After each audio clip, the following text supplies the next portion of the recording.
ఏపీకి ప్రత్యేక హోదా అంశాన్ని బీజేపీ టీడీపీలు గోదావరిలో కలిసిపేస్తున్నాయన్న మాజీ ఎంపీ ఉండవల్లి అరుణ్ కుమార్ వ్యాఖ్యలను సమర్థిస్తారా అంటే 76% మంది అవునని 24% మంది కాదంటున్నారు. ఈ కజిల్ బెచ్చిన శ్రీ దేవిప్రసాద్ గారు టీఆర్ఎస్ సీనియర్ నేత, టీఎన్జీఓ మాజీ అధ్యక్షులు, ప్రస్తుతం గౌరవ అధ్యక్షులు కూడా అనుకుంటా. రైట్. ఇక డాక్టర్ ఎంవి మైసూరారెడ్డి గారు వైఎస్ఆర్ కాంగ్రెస్ పార్టీ రాజకీయ వ్యవహారాల కమిటీ సభ్యులు, అలాగే మాజీ ఎంపీ కూడా. శ్రీ రఘునందన్ గారు భారతీయ జనతా పార్టీ సీనియర్ నేత, ఆ పార్టీ ప్రముఖులు. ఇక డాక్టర్ దిల్ శివరాం గారు టీడీపీ సీనియర్ నేత, కందుకూరు నుంచి శాసనసభకు ప్రాతినిధ్యం వహిస్తున్నటువంటి వహించిన మాజీ ఎమ్మెల్యే. ఇక ముందుగా ఎన్టీఆర్ స్టేడియం హైదరాబాద్ ఇష్యూస్ మీద రకరకాల వ్యాఖ్యలు, విమర్శలు వస్తున్నాయి. గ్రేటర్ హైదరాబాద్ ఎన్నికలను దృష్టిలో ఉంచుకున్నాం ఏమో, కానీ మొత్తం మీద హైదరాబాద్ మీద పట్టు సాధించడం కోసం టీఆర్ఎస్ ఒకవైపు ప్రయత్నం చేస్తుంటే కేసీఆర్ ని, టీఆర్ఎస్ ని ఇబ్బంది పెట్టడానికి ఈ విపక్షాల నుండి ఇతర పక్షాలు ప్రయత్నాలు చేస్తున్నాయి. కళాభారతి పేరుతో పెద్ద భవనం కట్టాలని కేసీఆర్ గారు ఎన్టీఆర్ స్టేడియం ఎంపీ చేస్తే అక్కడ బలహీన వర్గాల పిల్లలు, పేద పిల్లలు అందరూ ఆటలు మైదానంగా ఆడుకుంటున్నటువంటి దాన్ని ఎవరికి చెప్పకుండా, అఖిలపక్షాన్ని పిలవకుండా, ఎవరితో మాట్లాడకుండా దాన్ని ఎట్లా స్టేడియంగా కళాభారతిగా మారుస్తారంటూ నిన్న బీజేపీ నేత లక్ష్మణ్, అలాగే జయప్రకాష్ నారాయణ, సిపిఐ నేత నారాయణ అందరూ వెళ్లి అక్కడ మాట్లాడి దాన్ని తీవ్రంగా వ్యతిరేకిస్తూ సంతకాల ఉద్యమం చేపడతామంటున్నారు. అదే సమయంలో సెక్రటరీ వివాదం అట్లా కొనసాగుతోంది. ఎర్రగడ్డ ఇష్యూ అట్లా ఉండగా దాన్ని సికింద్రాబాద్ తీసుకువెళ్లాలని మళ్ళీ ఆలోచిస్తున్నట్లుగా వార్తలు వస్తున్నాయి. ఇక హుస్సేన్ సాగర్ క్షాళన విషయం కూడా అట్లాగే నీళ్లు వదులుతున్నట్లు, మళ్ళీ ఇబ్బంది వస్తున్నట్లుగా వస్తున్నాయి. మొత్తమే హైదరాబాద్ ఇష్యూస్ మీద టీఆర్ఎస్ ప్రభుత్వం ఏదైనా పట్టు తెచ్చుకోగలుగుతుందా? ఇప్పుడు ఈ విపక్షాలు చేస్తున్న ఆందోళన పైన ముందుగా దేవిప్రసాద్ గారు స్పందిస్తారు. ఏమండి, నిన్న వాళ్ళంతా వెళ్ళి ఇదంతా రాయవ్యవహారం లాగా మారిందా ఇదని కూడా వ్యాఖ్యానిస్తున్నారు, మీరేమంటారు? అంటే కళాభారతి నిర్మాణం చేయాలని రాష్ట్ర ప్రభుత్వం, అంటే హైదరాబాద్ నగరంలో ఉన్నటువంటి ఎక్కడ కూడా ఒక సరైనటువంటి వసతులు లేనటువంటి హాల్ ఉంది. కనీసం ఒక 10,000 మంది అన్న కూర్చొని వివిధ, అంటే అది ఒక టీఆర్ఎస్ పార్టీకే అవసరమైనది కాదు. ఇలా పబ్లిక్ గార్డెన్ ఉందంటే అక్కడ ఉన్నది ఇందిరా ప్రియదర్శిని అన్ని పార్టీలకు కూడా ఉపయోగపడుతుంది. ఒక పార్టీలకు ఉపయోగపడేటువంటి అంశం కాదు. ఒకసారి నిర్మాణం జరిగితే హైదరాబాద్ నగరంలో ఉన్నటువంటి ప్రజలకు, పార్టీలకు అందరికీ కూడా ఉపయోగపడుతుంది. అయితే అక్కడ మరి ఇప్పటికే అనేక ఆధ్యాత్మిక కార్యక్రమాలకు సంబంధించినటువంటి రెంట్స్, ఇప్పటికే మున్సిపాలిటీ రకరకాలుగా రెంట్ల పేరు మీద అది నడిపిస్తూ ఉంది. మరి ఎక్కడైనా ఖాళీ గ్రౌండ్ ఉంటే పిల్లలు ఆడుకుంటారు. ఇప్పుడు ఆడుకునేటువంటి గ్రౌండ్లన్నీ కూడా వద్దనేటువంటిది మరి ఎందుకు నేను ఫాలో కాలేదు సరిగ్గా. మొత్తానికైతే అక్కడ కళాభారతి ఉండాలి, కళాభారతి ప్రజలందరికీ ఉపయోగపడేటువంటి ఒక కళా నిలయంగా ఉండాలనేటువంటిది ప్రభుత్వం తీసుకున్నటువంటి నిర్ణయం. తప్పకుండా అటువంటి బీజేపీ నేత, ఆ ప్రాంత ప్రతినిధి కూడా అనుకుంటా ఆయన, తప్పకుండా ఆ ప్రాంతానికి సంబంధించినటువంటి నాయకుల్ని మమ్మల్ని సంప్రదించకుండా చేస్తున్నారు అనేటువంటి భావన పెళ్లిబిక్కి ఉండొచ్చు. తప్పకుండా ప్రభుత్వం అవసరమైతే మాట్లాడి అటువంటి విషయాలు పరిష్కరిస్తుంది. దాన్ని ఒక పెద్ద ఇష్యూగా చేసి కళాభారతి నిర్మాణం అది బీజేపీ టీఆర్ఎస్ మధ్య అది ఒక వార్ లాగా అనేటువంటిది సరైనది కాదనేది నా అభిప్రాయం. అలాగే హుస్సేన్ సాగర్ కి సంబంధించి కూడా ప్రక్షాళన జరపాలని చాలా మంది పర్యావరణవేత్తలు చెప్తా ఉన్నారు. అదంతా కూడా నీళ్లు తీసివేయాలి, తీరు మీద అభ్యంతరం. అంటే ఇప్పుడు కొత్త ప్రమాదాలు తీసుకురావద్దని వారు చెప్తుంటారు. కొత్త ప్రమాదాలు తీసుకురావాలి. ఇప్పుడు డిశ్చార్జ్ అనేటువంటిది ఉంది. ఇదివరకేమో హైదరాబాద్ నగరం అంతా కూడా విస్తరించలేకుండా అక్కడ పోవడానికి అవసరమైనటువంటి మార్గాలు ఉండే. రోజు నగర విస్తరణ జరిగిన తర్వాత నీళ్లను డిశ్చార్జ్ చేయడం కూడా ఒక ఇబ్బందికరంగా మారింది. నువ్వు ఇప్పుడు హుస్సేన్ సాగర్ మొత్తంగా కూడా నీళ్లు డిశ్చార్జ్ చేయాలంటే అవసరమైనటువంటి నీళ్లు పోవడానికి చాలా అడ్డంకులు ఏర్పడతా ఉన్నాయి. గతంలో కూడా హుస్సేన్ సాగర్ ఫ్లో అయితే కూడా అందుకే దాన్ని మెల్లమెల్లగా రోజు కొంతగా చేసి దాన్ని వర్క్ చేస్తున్నట్టుగా కనబడతా ఉంది. కాబట్టి ఇవన్నీ కూడా హైదరాబాద్ నగరానికి సంబంధించి అట్లాగే ఉండే. సెక్రటరియట్ పంచాయతీ ఏముంది, సెక్రటరియట్ ఇప్పుడు అనుకోలేదు, కొత్తది కట్టుకుందాం అనుకుంటే చెస్ట్ హాస్పిటల్ అని పోయింది. అక్కడ పోయిన తర్వాత చాలా మంది కూడా చాలా రకరకాలుగా ఉంది. దానికి ఆల్టర్నేట్ గా ఇంకొక ప్రతిపాదన వస్తుంది. ఇవన్నీ ప్రతిపాదన రూపంలోనే ఉన్నాయి. ఇంకా ఏవి కూడా పట్టుదలతో ఉన్నారు. పట్టుదలతో ఏం లేదు. ఉన్న సచివాలయం అనుకూలంగా లేదు, ఇంకోటి కట్టుకోవాలని ఉండదు. ఏ ప్రభుత్వమైనా ఏదైనా అనుకుంటే కట్టుకోవాలని కూడా కట్టుకోవచ్చు. దానికి అంత వివాదం ఎందుకు? ఇప్పుడు అక్కడ స్థలానికి సంబంధించి అది గవర్నమెంట్ భూమి, ఇది గవర్నమెంట్ భూమి. హెరిటేజ్ ఉందంటే కోర్టుకు పోయిన ఒక 2 వారాలు ఏదో అన్ని పక్షాలు వ్యతిరేకిస్తున్నాయి కదా. అన్ని పక్షాలు వ్యతిరేకించిన అవసరమైతే అందుకే ఇప్పుడు ఆల్టర్నేట్ ప్రతిపాదన కూడా వచ్చింది కదా. ఇప్పుడు అన్ని పక్షాలు వద్దనప్పుడు ఇవన్నీ మీ గ్రేటర్ ఎన్నికల్లో నష్టం చేసే అంశాలా కాదా? బాబు గ్రేటర్ ఎన్నికలకు వీటికి సంబంధం లేదు, ఇవి ప్రజలకు సంబంధించి రాబోయే ఎన్నికలు కదా. ఎంత రాబోయే ఎన్నికలైనా ఎన్నికలకు ఈ 2-3 మీదనే పరిష్కారం అయితే నేను అనుకోను. వాటి పట్ల ఎన్నికలు గెలుస్తారని కూడా నేను అనుకోను. కళాభారతి నిర్మించడం కానీ, హుస్సేన్ సాగర్ నీళ్లు ఖాళీ చేయడం కానీ ఇదంతా ఒక పరిపాలన, అందులో ఒక ప్రక్రియగా చూడాలి తప్ప ఇదేమో రాజకీయపరమైన దాని వల్ల లబ్ధి తెచ్చేది. మరి గ్రేటర్ ఎన్నికల్లో గెలవాలనుకుంటే మళ్ళీ ఇంతమంది వ్యతిరేకిస్తున్న ఎందుకు గెలుతారు? కట్టాల్సినటువంటి అవసరం లేదు కదా. మెజారిటీ కడితే గెలుస్తామని అనుకోవచ్చు. కడితే గెలుస్తామనుకున్నా లేకుంటే కట్టకుండా ఓడిపోవాలన్నా అటువంటి చర్యలకు ఎందుకు ప్రభుత్వం దిగుతుంది? గెలవాలనేటువంటి ప్రయత్నమే జరుగుతుంది కదా. గెలవాలనే ప్రయత్నం ఉన్నప్పుడు అందరి ఆకాంక్షలకు అనుగుణంగా ముందుకు పోవాలని చూస్తుంది. కాబట్టి ఇవి పెద్దగా వాటి ప్రామాణికంగా వచ్చేటువంటి అంశాలు కావు. ఇటువంటి ఏమైనా ఉన్నప్పుడు తప్పకుండా ఇప్పటికే ప్రతిపక్షాలు సూచించిన సూచనలు కానీ, నిపుణులు సూచించిన సూచనలు కానీ, అవసరమైతే కోర్టుల ఇంటర్వెన్షన్ కానీ రకరకాలుగా ఒక ప్రతిపాదన వచ్చింది. ఆ ప్రతిపాదన మీద వచ్చేటువంటి ప్రతిస్పందనను బట్టి ముందు భవిష్యత్తు నిర్ణయాలు జరుగుతాయి. రైట్. మైసూరా గారు మీరేమంటారు ఇటువంటి ఇష్యూస్ లో? అంటే అంటే ఇది నేను కొంచెం ఎందుకంటే మీ పార్టీ నాయకుడు పొంగులేటి శ్రీనివాసరెడ్డి గారు కూడా మీటింగ్ పెట్టి మా గ్రేటర్ లో మేమే గెలుస్తామని కూడా చెబుతున్నారు. వైఎస్ఆర్ చేశాడు అభివృద్ధి అంతా అని కూడా. అది సరేనండి. రాజకీయంగా ఇప్పుడు ఎట్లా అంటే పుడతా అన్నదమ్ములు పెరుగుతా దాయాదులు అన్నట్టుంది. పుడతా అన్నదమ్ములు పెరిగిన తర్వాత దాయాదులు అవుతారంట. అట్లా 2 రాష్ట్రాలు ఏర్పడిన తర్వాత ప్రతి విషయంలో నేను చూస్తున్నాను, జనరల్ గా అబ్జర్వ్ చేస్తున్నా. సరే అక్కడ ఆంధ్రాలో క్యాపిటల్ లేదు, అతను ఏదో సింగపూర్ మోడల్ అంటాడు, ఇది నదినంతా లేక్ మార్చి పెద్ద ఇది చేస్తాడు, కొత్త సరస్సును సృష్టిస్తాడంటాడు, సరస్సు చుట్టూ ఆకాశ అర్మాలు కడతాడంటాడు. కడతాడు లేదా అదంతా తర్వాత చరిత్ర. ఎందుకంటే నీడైతే ఉందనుకో, క్యాపిటల్ ఏర్పాటు చేసినా కొన్ని కట్టుకోవాల్సింది వస్తుంది. కట్టుకున్నప్పుడు ఎవడైనా కొత్తదనం అంతా పెట్టుకుంటాడు. కానీ ఇక్కడైతే ఉంది ఆల్రెడీ ఎస్టాబ్లిష్డ్ క్యాపిటల్ ఉంది. ఉమ్మడి రాష్ట్రానికి ఇదిలో కాకపోతే 10 ఏళ్ల తర్వాత క్యాపిటల్ మొత్తం వాళ్ళకి అయిపోతుంది. అది రియాలిటీ, దాన్ని ఎవరు మేమనేది లేదు. ఇది డెవలప్ అయింది. డెవలప్ అయిన తర్వాత ఈయన కొత్తదనం చూపించాలి కదా, ఆయనతో పోటీకి చూపించాలి కదా. నాకు అనిపిస్తుంది మరి కళాభారతి అంటే అందులో రవీంద్ర భారతి ఉంది. అదే కూడా మొదలు పెట్టిన ఆశయం అయితేనేమి దానికోసం మొదలు పెట్టారు. కళల కోసమే, కళల అభివృద్ధి కోసమే. కావాలంటే దాని మీద కొంచెం ఏదైనా అవసరాలను బట్టి, నీడ్స్ ని బట్టి డెవలప్ చేసుకుంటూ పోతుంది. ఇప్పుడు ఎక్కడో స్టేడియం వాళ్ళు ఆడుకున్న చోటు పోయి కలిపేసరికి మనం ఆడుకుంటారు కదా, పోతుందని పిల్లలు తప్పకుండా అంటారు. తప్పకుండా కూడా తమాషగా ఉంది. మనం అనొచ్చు అనకూడదు కానీ అచ్చంగా టీఆర్ఎస్ ఆఫీస్ భవనం లాగా పైన గుబ్బలు అవి చాలా ఇంట్రెస్టింగ్ గా ఉంది. అది ఏదైనా కావాలంటే రవీంద్ర భారతిని ఇంకా కొన్ని ఏదైనా కళల అభివృద్ధికి కావలసిన విధంగా తీర్చిదిద్దుకునేదానికి అక్కడ అవకాశం ఉంది, స్థలం కూడా ఉంది కొంచెము. అక్కడే తీర్చిదిద్దుకుంటే బాగుంటుందేమో. మరి ఇప్పుడు మిత్రులు కూడా సెక్రటరేట్ విషయం కూడా ఉంది. అది ఉమ్మడి రాష్ట్రానికి సెక్రటరేట్ గా ఉన్నది. ఒకవేళ 4-5 సంవత్సరాలు కొంచెం ఇబ్బందికర పరిస్థితులు ఉండొచ్చు, కానీ 4-5 సంవత్సరాల తర్వాత వెళ్ళిపోయిన తర్వాత ఖాళీ అవుతుంది కదా, అంతా వారికే ఉంటుంది కదా, తెలంగాణకి ఉంటుంది. ఎందుకు అంటే ఒకటి ఇప్పుడే ఉదయాన్నే ఒక డిస్కషన్ జరుగుతుండే, ఇది motor vehicle tax, entry tax వచ్చింది. ఇప్పుడు టిఆర్ఎస్ తెలంగాణ ముఖ్యమంత్రి ఆదాయం ఏముంటుంది అనుకునేది, ఆదాయం చూసి గుండెలు బాగా పగిలిపోతాయి అని ఒక ఆయన అంటుండే. అవునది ఆదాయం గురించి గుండెలు పగిలిపోవాలంత అవసరం ఉంది. ఆదాయం అంతా వేసేదంతా తప్పనేది నిర్ణయం ఉండాలి. కానీ ఎందుకంటే ఆదాయం మరి ఇంతవరకు 10,000 కోట్ల సర్ప్లస్ స్టేట్ అంటాను కదా, ఏమైపోయింది ఆదాయం అంతా? మళ్ళీ ఆదాయం కోసం దారాడడం ఎందుకు? ఈ కన్నగారు కాకులు లెక్కలు పట్టుకొని ఊరిక ప్రజలను పీడించుకు తినడం ఎందుకు? ఈయన వేసా, రేపు వేస్తాడని నేను అంటిని, అక్కడ వేస్తాడు. దీనివల్ల ఏమవుతాయి? ధరలు పెరుగుతాయి, తప్పనిచ్చి ఈ 200 కోట్లు 300 కోట్ల ఆదాయాన్ని చూసుకుంటే ఆదాయం పెరగాలంటే ఇప్పుడున్న ఆదాయం ఎంత? నిన్న మీ ఛానల్లో చూస్తే చంద్రనాయుడు ఇక్కడ ఒక మంచి మాట అన్నాడు.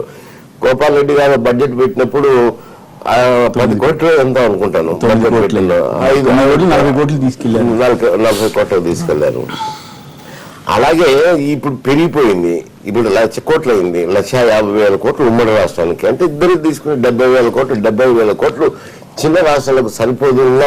నాకు ఆదాయం కావాలని ఇటు సైడ్ కానీ అటు సైడ్ కానీ, ఒక సైడ్ ఉన్నది కాదు నేను మాట్లాడుతున్నది.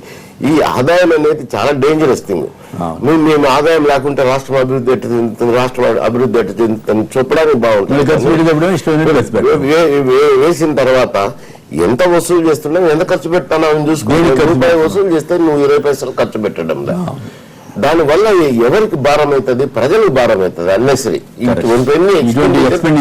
తగ్గించుకుంటా వచ్చి ఏది అవసరమో చేసుకుంటా వస్తే మంచిదన్నది నా అభిప్రాయం. రైట్. మీరు ఈ సందర్భంగా ఈ రాజధాని ఇష్యూ గుర్తు చేస్తే మొన్న క్రానికల్లో చైనా నుంచి ఒక రచయిత రాశాడు, అసోసియేట్ ప్రొఫెసర్ సుజును అని ఒక పట్టణం నుంచి. అక్కడ సింగపూర్ వాళ్ళ ఇన్వెస్ట్మెంట్ తోటి అక్కడ కొంత ఇండస్ట్రియల్ డెవలప్మెంట్ చేశారట. చేస్తే సింగపూర్ వాళ్ళ పార్టిసిపేషన్ ఉన్నంతకాలం వాళ్ళు నష్టాల్లోనే ఉన్నారట. అయితే చైనాలో వాళ్ళ కంట్రోల్ ఎక్కువ ఉంటుంది కాబట్టి సింగపూర్ వాళ్ళు మెల్లగా తప్పుకున్నారట. వాళ్ళ వాటా తగ్గిపోయిన తర్వాత అప్పుడు చైనా వాళ్ళు లాభం ఉంది. కాబట్టి చంద్రబాబు గారు జాగ్రత్త సింగపూర్ తోటి ఆ చైనా రచయిత మీరు చెప్పినారు వాస్తవమే. సింగపూర్ ఎంటర్ప్రైనర్స్ ఈ క్యాపిటల్ డెవలప్మెంట్స్ లో గానీ, పట్టణాల అభివృద్ధిలో గానీ వాళ్ళ చెయ్యి అన్వేషణ చెయ్యి. చైనాకు పోయినారు, అన్ని టౌన్లో పోతుంటారు. తిరగడమే కరెక్ట్ గా జాగ్రత్త. వాళ్ళు వాళ్ళ లాభం కోసం వస్తారు. అంతే కదా. ఎందుకు మీ పైగా చైనా అంటే కనీసం గవర్నమెంట్ కంట్రోల్ ఉంటుంది, ఇక్కడ మీకు ఇబ్బంది ఉంది, జాగ్రత్త అని హెచ్చరిస్తూ వ్యాసకర్త రాశాడు. చైనా నుంచి కానీ, జపాన్ నుంచి కానీ, సింగపూర్ నుంచి కానీ, అమెరికా నుంచి కానీ, ఈవెన్ లండన్ నుంచి కానీ ఎందుకు వస్తారు? తినడానికే వస్తారు. ఎవరికి ఎందుకు వస్తారు? గవర్నమెంట్ కి ఒక ఇంకా మొదలు కాలేదు కాబట్టి అది ఫ్యూచర్ ఏముంది అలా టౌన్ ప్లానింగ్ చేసుకుంటుంది. మేము ఒకటి రిలీజ్ చేసాం, ఎవరైనా చేసుకోవచ్చు. పెద్ద సమస్య మన దగ్గర ఉన్నారు. అంతే. రైట్. రఘునందన్ గారు మీరేమంటారు కళాభారతి ఇష్యూలో కానీ మిగతా సిటీకి సంబంధించిన ఇష్యూస్ లో? సరే, ఇప్పుడు కళాభారతి నిర్మాణాన్ని భారతీయ జనతా పార్టీ వ్యతిరేకించట్లేదు. అది స్థూలంగా అర్థం చేసుకోవాల్సిన విషయం. అక్కడ ఉంది ఒక పార్క్ కమ్ గ్రౌండ్, రెండు ఉన్నాయి అక్కడ. హైదరాబాద్ లాంటి కాంక్రీట్ జంగల్, హైదరాబాద్ అంతా కాంక్రీట్ జంగల్ అయిపోతుంది. పొద్దున్న అయితే వాకింగ్ స్థలం లేదు, పిల్లలు ఆడుకోవడానికి స్థలాలు లేవు, గవర్నమెంట్ స్కూళ్ళల్లో ప్లే గ్రౌండ్స్ లేవు, రకరకాలైనటువంటి ఇబ్బందులు మనం గమనిస్తున్నటువంటి ఒక జనారణ్యం ఇది. ఈ అరణ్యంలో 10 ఎకరాలు 15 ఎకరాలు అక్కడ ఒక స్థలం ఉంది. డాక్టర్ లక్ష్మణ్ గారు ముషిరాబాద్ నియోజకవర్గానికి ప్రాతినిధ్యం వహిస్తున్నటువంటి శాసనసభ్యులు వారు. నిన్న మనం చర్చిస్తున్నటువంటి కళాభారతి ప్రపోజల్ ప్లేస్ ఏదైతే ఉందో అది వారి నియోజకవర్గంలోకి వస్తున్నటువంటి ప్రాంతం. క్వైట్ న్యాచురల్ గా ఉన్న గార్డెన్ పోతుంది లేదా ఉన్న స్టేడియం పోతుంది అనగానే పిల్లలందరూ ఏం చేస్తారు? స్థానిక శాసనసభ్యుల దగ్గరకు వచ్చి అన్న ఇట్లా పోతుంది, మరి మీరు రావాలి చూడాలి అని అన్నప్పుడు బాధ్యత గల గౌరవ శాసనసభ్యులుగా వారు అక్కడికి వెళ్ళారు.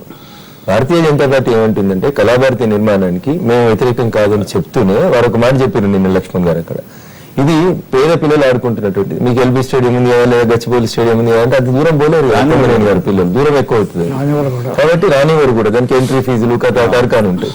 ఇది అందరూ ఫ్రీగా ఆడుకుంటున్నటువంటి గ్రౌండ్ కాబట్టి ఈ గ్రౌండ్ ని ఇట్లే ఉంచండి.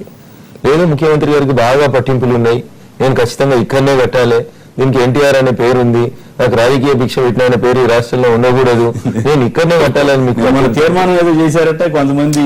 నేను అటు పోదలుచుకోలేదు, పేర్లు అన్ని మళ్ళీ మాట్లాడుతున్నాను. ఇది కానీ ఇది అయినాక చెప్తున్నాను. కళాభారతి ఖచ్చితంగా కట్టాలని వారికి ఉంటే లక్ష్మణ్ గారు నిన్న ఒక ఆల్టర్నేట్ ప్రపోజల్ చెప్పిండ్రు అక్కడ మీడియా ముందు మాట్లాడుతూ. డీబీఆర్ మిల్స్ అనేటువంటి ఒక సంస్థ మూతపడి ఉంది. దాంట్లో 24 ఎకరాల స్థలం ఉంది కొమ్మినేని గారు. అది ప్రభుత్వ స్థలం అని చెప్పి చాలా స్పష్టంగా అన్ని నివేదికలు కూడా ప్రభుత్వానికి ఇచ్చబడి ఉన్నాయి. లిటిగేషన్ ఏం లేదు, అన్ని లిటిగేషన్స్ క్లియర్ అయినాయి. ప్రభుత్వం దగ్గరనే ఉంది ప్రస్తుతం ఆ స్థలం. ప్రభుత్వం క్లెయిమ్ చేస్తున్న స్థలం 24 ఎకర్స్ స్థలం.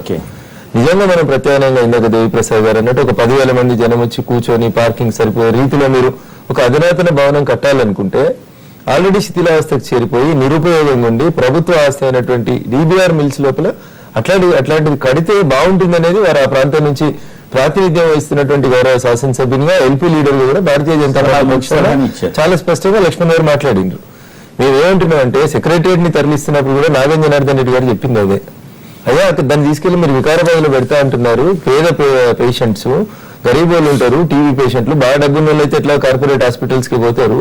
గరీబానికి సౌలత్ ఉండాలనే బస్ స్టాండ్ పక్కన ఉంటుందని ఎర్రగడ్డ పెట్టుకున్నప్పుడు నిజంగా మీకు కట్టాలని ఉంటే ఇది కాదు ఆలోచన అని చెప్పి ఆల్టర్నేట్ సజెషన్స్ వారు చేసినారు. భారతీయ జనతా పార్టీ ఎప్పుడూ ఎక్కడ ఎవరిని వ్యక్తిగతంగా విమర్శించాలనో, ముఖ్యమంత్రి గారు చేస్తే గ్రేటర్ హైదరాబాద్ లో గెలుస్తారనో, వాళ్ళగా గెలుస్తున్నారు కాబట్టి మేము అపోజ్ చేయాలనో ఎక్కడ కూడా అట్లా తప్పుడు ఆలోచనతో లేదు. మేము చాలా స్పష్టంగా కన్స్ట్రక్టివ్ వేలో మేము నిర్మాణాత్మకమైనటువంటి సూచనలు ఇవ్వడానికి మొదటి నుంచి సిద్ధంగా ఉన్నాం. మా పార్టీ చేస్తుంది అదే. వినడానికి వాళ్ళు సిద్ధంగా లేనప్పుడే పంచాయతీ వస్తుంది. ఇప్పుడు సెక్రటరియట్ గురించి వచ్చింది ఇష్యూ. సెక్రటరియట్ వద్దు అన్నాము, రకరకాలుగా చెప్పినారు. మేము ఆన్నే కడతామో అన్నారు. ఏమైంది, కోర్టుకు పోయినారు, హెరిటేజ్ గుర్తించమన్నారు, మళ్ళీ ఒక పిటిషన్, లిటిగేషన్. ఫాస్ట్ వచ్చినప్పుడు కూడా కిషన్ రెడ్డి గారు చెప్పారు అరే ఫాస్ట్ రాజ్యాంగబద్ధంగా చెల్లుబాటు కాదు ముఖ్యమంత్రి గారు, ఫాస్ట్ వద్దు, పునరాలోచించండి అని చెప్పారు. ఇక నోటికి ఎంత వస్తే అంత మాట్లాడారు. ప్రతిపక్షాలు మాట్లాడితే కుక్కలా మరుగుతున్నాయి అన్నారు, ఆలోచించే తెలియలేదు అన్నారు, తెలంగాణలో వచ్చే ప్రతి రూపాయి తెలంగాణకి కావాలన్నారు. వద్దంటున్నారు కొమ్మినేని గారు, వద్దని ఎవరు అంటలేరు.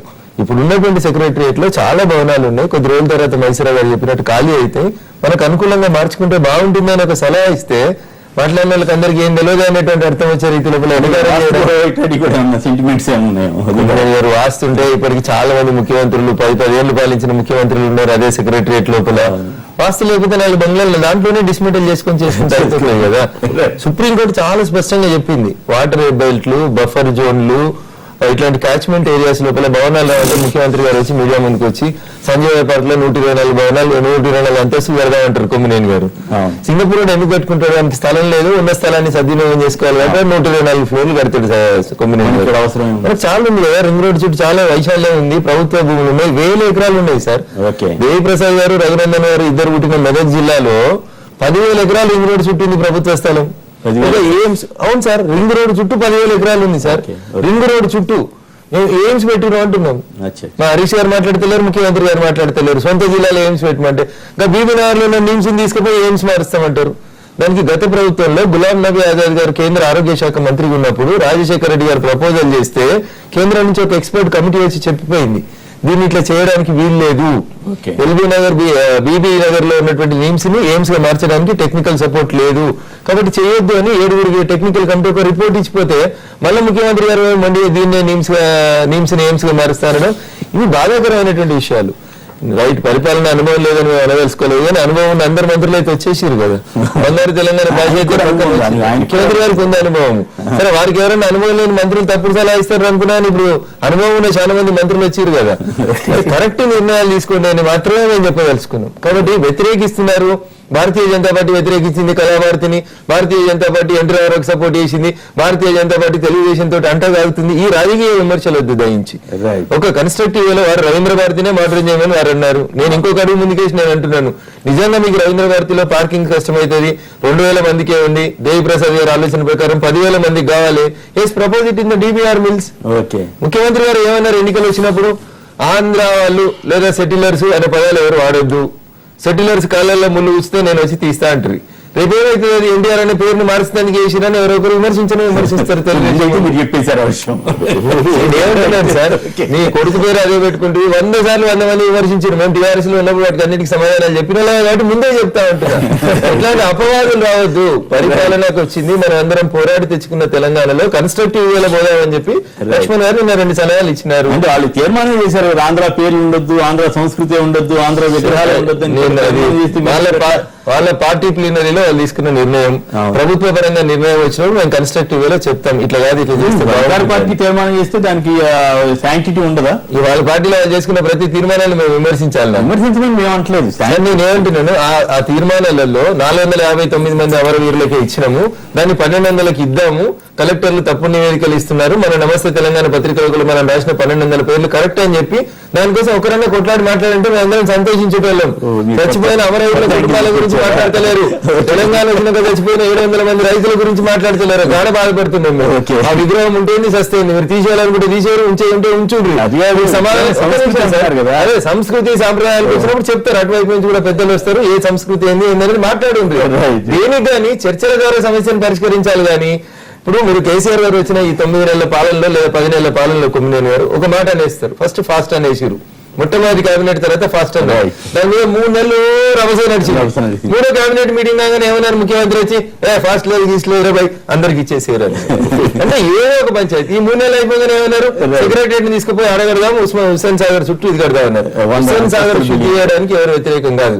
లక్ష్మణ్ గారు ఆ రోజు చెప్పింది కూడా ఏంటంటే, ఇందిరా పార్క్ దగ్గర ఏదో మేము కొత్త కడతాం, కుంట కడతాము, ఆ కుంటలో మీరు బతుకమ్మలు ఏంటంటే భారతీయ సంస్కృతి సాంప్రదాయాలని చెప్తున్న మీరే, ఆంధ్రలో విగ్రహాలు ఉండడం మన సంస్కృతి వ్యతిరేకమైన మీరే, మరి బతుకమ్మ అంటేనే హుస్సేన్ సాగర్ లేదా వినాయక నిమజ్జనం అంటేనే హుస్సేన్ సాగర్ ఉంటే దాన్ని తీసేస్తామనడాన్ని వారు వ్యతిరేకించినారు లక్ష్మణ్ గారు. సిద్ధాంతపరంగా కాదు సార్. హుస్సేన్ సాగర్ ని ఇప్పటికే జైకా నిధులు, జపాన్ డెవలప్మెంట్ బోర్డు నిధులు 6,000 కోట్లు ఖర్చు అయినాయి సార్. ఇలా లెక్క చెప్పమన్నారు ప్రజలకు, ఇలా బ్యాంకులో నుంచి 10,000 కోట్లు అయింది జపాన్ నిధులు. ఎవరు కడుతున్నారు? ఏం సిద్ధి అయింది హుస్సేన్ సాగర్? ఎంత పర్సెంటేజ్ శుద్ధి అయింది, ఏం లాభం జరిగిందనే ప్రజలకు చెప్పాలి సార్. 10,000 కోట్లు ట్యాక్స్ వేస్తున్నాం ఇలా మనం జిహెచ్ఎంసీ ప్రజల మీద, ముక్కు విని వసూలు చేస్తున్నాం. దవాఖాన ట్యాక్స్ కట్టకపోతే చెత్తలారి తీసుకుపోయి దవాఖాన ముంగట అన్లోడ్ చేస్తా ఉన్నాం. ఇంత చేస్తున్నప్పుడు మనం హుస్సేన్ సాగర్ పూర్తి చేయాలి, హుస్సేన్ సాగర్ బాగుండాలి, కళాభారతి కట్టాలి. మీరు ఆ సంప్రదించి అంటున్నాం, బేసిజాలకు పోకుండా దయించి టెక్నికల్ ఎక్స్పర్ట్స్ ని పిలవండి, అన్ని పక్షాల నాయకులను పిలవండి, పాజిటివ్ సలహాలు వినండి అంటున్నాం. Right, okay. శివరామ్ గారు, ఒకటండి, దీంట్లో సార్వభౌమ అధికారం ఎవరికుందనే విషయం పక్కన పెట్టుకుంటే, ఎందుకంటే తెలంగాణ రాష్ట్రంగా సపరేట్ గా అయింది, ఆంధ్రప్రదేశ్ ఒకటి అయింది. సో కొన్ని నిర్ణయాలు వాళ్ళు తీసుకునే అవకాశాలు ప్రభుత్వం తెలంగాణ రాష్ట్ర సమితి పార్టీ వాళ్ళ ప్లేనరీలోనో వాళ్ళ కార్యవర్గ మీటింగ్స్ లోనో కొన్ని నిర్ణయాలు వాళ్ళకి మంచిది అనుకున్నా వాళ్ళు తీసుకునే హక్కు వాళ్ళకి అమ్మకున్నాయి. పార్టీ డిఫరెంట్ ఫ్రమ్ గవర్నమెంట్, ఎంతో కొంత తేడా ఉంటుంది. వచ్చినప్పుడు గవర్నమెంట్ వచ్చిన తర్వాత, గవర్నమెంట్ ఇష్యూ వచ్చిన తర్వాత కొన్ని నిర్ణయాలు, సరైన నిర్ణయాలు తీసుకోవాల్సిన బాధ్యత, అవసరం కూడా తెలంగాణ రాష్ట్ర పార్టీ ప్రభుత్వానికి, రాష్ట్ర సమితి పార్టీ ప్రభుత్వానికి ఉన్నది. సరే, వాళ్ళ ఆలోచన ప్రకారం చేపట్టే అధికారాలు కూడా వాళ్ళకు ఉన్నాయి. పేర్లు మారుస్తారు, ఆ పేర్లు ఒక మనిషి పేరు మారుస్తేనే ప్రజల్లో నుంచి ఆయన తీసేస్తారనే మాట అది ఒట్టి మాట. ఇప్పుడే సోదరుడు అన్నట్టు రఘురామన్ గారు ఆయన సొంత తెల్లారులు వేస్తే తారక రామారావు ఆయనే పిలుచుకోవాలి. కాబట్టి రామారావు గారి అక్కడ తీసుకురావటం అనవసరం. దాన్ని అది వాళ్ళకి అక్కడ ప్రజలకు అవసరమా లేదా, ప్రజలకు అది ఉండాలా, ఆ ప్రాంతం వాళ్ళకి ఏమైనా ఉండాలనే దాంట్లో ఒక నిర్ణయం తీసుకోవాల్సిన బాధ్యత ఉంది. అంటే ఇక్కడ ఇంకొక ప్రాబ్లం కూడా ఉందేమో దేవిప్రసాద్ గారు, ఈ మీరు చెప్పిన దాని ప్రకారం అక్కడ నిజంగా ఆ స్థలంలో అంత పెద్ద బిల్డింగ్ కడితే మళ్ళీ ట్రాఫిక్ ప్రాబ్లమ్స్ అన్ని మళ్ళీ మామూలుగానే చాలా ఇబ్బంది అవుతాయేమో కదా, అది కూడా చూడాలి. ఇప్పుడు ఇందాక మైసూరాగా చెప్పినట్లుగానే మా పెద్ద రైల్వే బాత్ని ఎక్స్పాండ్ చేయాలంటే కుదరదు అసలు. ఇప్పుడు ఉన్నదే చాలా, ఏదైనా ప్రోగ్రామ్ పెట్టినప్పుడు అసలు అక్కడ బళ్ళు పెట్టుకోవటానికి, ఇంకా బళ్ళు పెట్టుకోవాలంటే ఎక్కడ పెట్టుకునే అవకాశం కూడా లేదు అక్కడ. ఇంకా అన్లెస్ మళ్ళీ ఎవరైనా అసెంబ్లీ కూడా అక్కడి నుంచి తీసేసి కొత్త సలహా ఇస్తున్నా. కాబట్టి దానికి మరి నాకు నేను DBR మిల్స్ గురించి ఆ ఏరియా ఎవరో దారిలో చూడటం లోపల చూడలేదు. అవకాశం ఉంటే కేసీఆర్ గారు అనుభవజ్ఞుడు, ఇంకా ఆయన చెప్పినట్టుగా చాలా మంది తెలుగుదేశం పార్టీలో సీజన్ అయిన మంత్రులు అందరూ ఇప్పుడు అక్కడే ఉన్నారు. సో వాళ్ళ సలహాలు కూడా తీసుకోవచ్చు. ప్రసాద్ గారు అంటే కొంచెం ప్రాక్టికల్ గా 10 మందిలో మెలిగి ఒక మామూలు ఉద్యోగ స్థాయి నుంచి చాలా ఎత్తుకుపోయిన దేవదాసాలు లాంటి వాళ్ళు కూడా వాళ్ళ సహాయం తీసుకొని, కానీ పబ్లిక్ ఇప్పుడు రెండు ఉన్నాయి. పబ్లిక్ కి కొంత బాధ కలుగుతుంది. ఏ కార్యక్రమం చేపట్టినా ప్రభుత్వం భూసేకరణలోనో వీటన్నిటిలో కూడా ఎంతో కొంతమందికి బాధగానే ఉంటుంది. దాంట్లో సెకండ్ ఒపీనియన్ ఎక్కడైనా సరే అది. కానీ ఏది బెటర్ అనేది ప్రభుత్వం నిర్ణయం తీసుకోవాల్సిన అవసరం ఉంది, దాని మీద చేయాల్సిన అవసరం. ఒక్కటి మైసరెడ్డి గారు చెప్పినట్టు ఇప్పుడు రవీంద్ర భారతి ఎక్స్పెన్షన్ చేసేటువంటి అవకాశం అయితే లేదు. ఎందుకంటే పెద్దలు కూడా చెప్పినట్టు ఇప్పటికే అది ఓవర్ క్రౌడ్ అయిపోయింది. 2,000 మంది వస్తున్నా అది 1,200 సీటింగ్ లోపల, 800 కింద పైన పెడితే ఆ 1,200 2,000 అయినా మొత్తంగా కూడా జామ్ అయిపోయి కనీసం ఒక 1 అవర్ వరకు కూడా పోయిన బయటకు రానటువంటి పరిస్థితి కనబడతాం. కాబట్టి అక్కడ ఎక్స్పెన్షన్ చేసేటువంటి అవకాశం లేదు. కాబట్టి ఇక్కడ కళాభారతి నిర్మించాలని ఇప్పుడు DBR మిల్స్ కి సంబంధించి రఘునందన్ గారు చెప్పారు. ఇప్పుడు ఒకవేళ లీగల్ గా ప్రాబ్లంలు అవి ఏవి లేకుండా అది ఫ్రీగా ఉంటే ఎందుకు దీని మీద పెట్టాలని చూస్తుంది గవర్నమెంట్? తప్పకుండా లక్ష్మణ్ గారు దాని మీద ఏమున్నాయి, లీగల్ గా ఉన్నాయా, ఇంకేమన్నా ప్రభుత్వం పరిశీలన, అవసరమైతే గ్రౌండ్ అది పక్కకే కదా, దానే గ్రౌండ్ గా కూడా ఉపయోగించుకునేటువంటి అవకాశం. ఇందిరా పార్క్ దగ్గర పేరు తీయాలని ఆలోచన.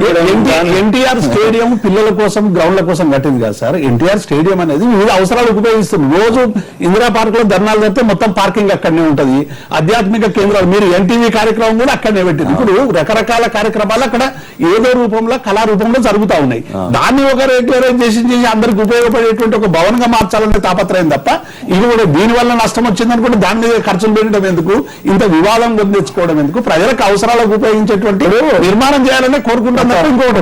కాబట్టి ఇటువంటి విషయంలో ఏమైనా సమస్యలు వచ్చినప్పుడు తప్పకుండా కొన్ని అసలు నిర్ణయాలు తీసుకుంటేనేమో మార్చుకోకుండా మూర్ఖులు అంటారు, నిర్ణయాలు మార్చుకుంటేనేమో మీరు అదొకటి ప్రకటించి నేను చేయలేదు అని అంటారు. కాబట్టి నేను ఏమంటానంటే ఒక నిర్ణయం ప్రకటించినాక వచ్చేటువంటి స్పందనలు బట్టి నిజంగా వాటిని మార్చుకునేటువంటి వీళ్ళని మనం ప్రశంసించాలి. అంతే తప్ప ఇప్పుడు హైదరాబాద్ ఎన్నికల్లో ఇవన్నీ మీకు నష్టం చేస్తాయనేది ఇప్పుడు ఎన్నికలకు సంబంధించిన వివాదాలు కానే కాదు. ఈ 2-3 అంశాలు పరిపాలనా పరమైన అంశాలు తీసుకొచ్చే ఎన్నికలు ఇప్పుడు జిహెచ్ఎంసీలో ఎన్నికలు నీళ్లకు సంబంధించో రోడ్లకు సంబంధించో మౌలిక సౌకర్యాలకు సంబంధించో లేకుండా మిగతా అంశాలు ఇప్పుడు హుస్సేన్ సాగర్ కి సంబంధించి కానీ మిగతా అంశాలు ఇప్పుడు ఇట్లా అంటున్నారు తెలంగాణ సెంటిమెంట్ ఉద్యమంగా చెప్పారు కదా ఆ రోజు. తప్పకుండా ఇప్పుడు అభివృద్ధి అయింది కదా అంటే అభివృద్ధి తెలంగాణ ఉండేటువంటి ఆకాంక్షలు తీర్మానాల రూపంలో వస్తాయి. అందులో తెలంగాణ సంబంధించినటువంటి ఎన్నో రూపాలు వస్తాయి. అవి ప్రభుత్వం ఎట్లా స్పందిస్తుంది, ఏం చేస్తుంది నిర్ణయిస్తుంది. దేవిప్రసాద్ గారితో మేము చాలా స్పష్టంగా చెప్తా ఉన్నాం. మీరు ఎన్టీఆర్ స్టేడియం లోపల ఒకవేళ కళాభారతి కట్టాలనుకుంటే డిబిఆర్ మిల్స్ నన్నా స్థానికంగా ఉండేటువంటి యువకులకు అందుబాటుకు వచ్చేలాగా దాన్ని స్టేడియం చేస్తారా, పిల్లలకి ప్లే గ్రౌండ్ వేసి అందరికీ అందుబాటులోకి తీసుకొస్తారని ఆలోచించారు. ఆల్టర్నేట్ సజెషన్ వారు గౌరవ ఆ ప్రాంత శాసనసభ్యులు మా పార్టీ ఎల్పీ లీడర్ కాబట్టి వారు పాజిటివ్ సూచన చేసిండ్రు. ప్రభుత్వం చేసిన ప్రతి సూచనని దయించి నెగిటివ్ తీసుకోవద్దని మాత్రమే నేను చెప్తా ఉన్నాను. లీగల్ గా ప్రాబ్లమ్స్ ఉంటే లక్ష్మణ్ గారు ఆ ప్రాంతం నుంచి ఇప్పటికి 2-3 సార్లు గెలుచున్నారు. సీనియర్ నాయకులు ప్రతి ఇంచు ప్రతి గల్లీ తిరుగుతూ ఉంటారు పొద్దున్నేస్తే వారికి. సమస్యలు ఉంటే సమస్యలను ప్రభుత్వం దృష్టికి తీసుకురావడం లోపల వాళ్ళు పొద్దున్నేస్తే జనంలోనే ఉంటారు. దాన్ని ఇంకో కోణంలో తీసుకోవద్దనే మేము చెప్తా ఉన్నాం. నిర్ణయాలను పునఃసమీక్షించుకున్నప్పుడు మేము మిమ్మల్ని తప్పుపడతలేము. చెప్పినప్పుడు మీరు మాట్లాడిన మాటలు మేము మీకు గుర్తు చేస్తున్నాం. ప్రతిపక్షాలు మాట్లాడితే మరుగుతాయని అంటారు. ఇది మాట్లాడొచ్చు దేవిప్రసాద్ గారు. మీరు చాలా రకాలుగా ఇబ్బంది పడుతూ ఏమంటున్నాను, రాజకీయాలలో రకరకాలుగా ఇప్పుడు ఏం మాట్లాడిన దాన్ని చర్చ పెట్టారు. రకరకాలుగా మాట్లాడతారు. రాజకీయ భావోద్వేగంలో వచ్చినప్పుడు రకరకాల అదే ప్రామాణికం కాదు కదా. ఇప్పుడు అదే ప్రామాణికంగా తీసుకుని ఎప్పుడు అదే అన్నారు అంటే ఎట్లా? చాలా సందర్భాల్లో ప్రతిపక్షాలు పిలిచి కూర్చోబెట్టి మాట్లాడి నిర్ణయాలు తీసుకునేవి కూడా ఉన్నాయి. కూడా భవిష్యత్తులో కూడా తెలంగాణ ఉద్యమం నడుస్తున్నప్పుడు ధర్నాలు రాస్తారోకాలు చేస్తున్నప్పుడు మాట్లాడిన మాటలు వేరు. అధికారం వచ్చి ముఖ్యమంత్రి అయిన తర్వాత కూడా మీరు అట్లాంటి పదజాలం వాడడం ప్రతిపక్షాలను ఉద్దేశించి అనేది మీరు కొంత విఘ్నులు అర్థం చేసుకోగలుగుతారు కాబట్టి చెప్తున్నారు. ఈ స్థానంలో ఇంకోరు ఉంటే నేను ఆ చర్చలే చేయను. 2 అరిస్తే నేను 4 అరిచి చర్చను కన్క్లూడ్ చేస్తాను. కానీ కొంత డిఫరెన్స్ అనేది ఇందాక చెప్పిండ్రు. గ్రౌండ్ నుంచి వచ్చిన వాళ్ళే మనం గ్రౌండ్ లో ఉన్నటువంటి రియాలిటీ తెలిసిన వ్యక్తున్నారు. ప్రభుత్వానికి సరిగా రిప్రజెంట్ చేయగలుగుతారని ఆశ కొద్ది చెప్తున్నాను తప్పితే మీరు కూడా వాళ్ళ కళాభారతిని బీజేపీ వ్యతిరేకించడం లేదు. కళాభారతి అక్కడ కట్టానా లేకుంటే డిబిఆర్ మిల్ల కట్టానా, ఒకవేళ ఆ ప్రాంత ప్రజలకు ఇబ్బందులు ఏమైనా ఉంటే ఆల్టర్నేట్ చూసుకోవాలి మీరు సజెషన్ ఇస్తున్నారు. జరిగిన సంఘటన చేస్తారు. ప్రభుత్వం అనేది బీజేపీ కాంగ్రెస్ తెలుగుదేశం కాదు, ప్రభుత్వం అధికారంలోకి వస్తారు. అందరి ప్రభుత్వం. నేను చెప్పేది ఒకటే, కేసీఆర్ ని అంత అన్యాయంగా చిత్రీకరించాల్సిన అవసరం లేదు. ఇప్పుడు కళాభారతి కట్టినంత మాత్రమే ఎన్టీఆర్ పేరు తీయాల్సిన అవసరం అసలు అది వాళ్ళు గవర్నమెంట్ నిర్ణయం తీసుకోవచ్చు. అది వేస్తాం, దాని గురించి మేమేం మాట్లాడము. We own comment. అది పార్టీ తరఫున ఏం మాట్లాడతాం అనేది మాట్లాడతాము. ఇక్కడ విషయం ఏంటంటే తెలంగాణ అది అక్కడ ఉన్న పిల్లలకి అక్కడ ఉన్న ఆ ప్రాంత ప్రజలకు ఉపయోగపడే దాన్ని అక్కడే ఎందుకు చేయాలనే దాని మీద మాట్లాడతాము. రేపొద్దున అక్కడ కట్టండి, డిబిఆర్ మిల్ దగ్గర కట్టండి, మరొక మంచి సదుపాయం స్థలం కట్టినా కూడా అది ఎన్టీఆర్ తెలంగాణ కళాభారతి అంటలో తప్పే లేదు. నా అభిప్రాయం కూడా అదే. కేసీఆర్ గారు ఆయనకి ఉండే కేసీఆర్ గారు అమరావతి పెడతాం కానీ ఎన్టీఆర్ కట్టమని చెప్పారు. చాలా పొరపాటు పడుతున్నారు మీరు చాలా పొరపాటు పడుతున్నారు. జిల్లా వినండి, మీరు విన్నారు ఒక మాట. జిల్లా is going to be called, నాకు తెలిసి నేనైతే ఓపెన్ గా చెప్పాను అమరావతి ఎన్టీఆర్ క్యాపిటల్ సిటీ అని పెట్టండి, మీరు తెలియజేసిన వాళ్ళు కాబట్టి మీరు ఎక్కడి నుంచో దొరికితే మనం మాట్లాడుతుంది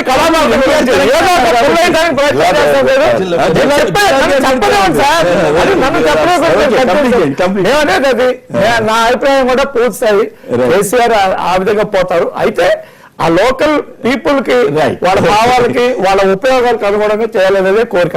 రైట్. ఏపీకి ప్రత్యేక హోదా అంశాన్ని బీజేపీ టీడీపీలు గోదావరిలో కల్పిస్తున్నాయన్న మాజీ ఎంపీ ఉండవల్లి అరుణ్ కుమార్ వ్యాఖ్యల్ని సమర్థిస్తారా అంటే 80% మంది అవునంటున్నారు, 20% మంది కాదంటున్నారు. మరి ఏ రకంగా గోదావరిలో కలుపుతున్నారో తెలుసుకుందాం ఇప్పుడు చిన్న విరామం తర్వాత.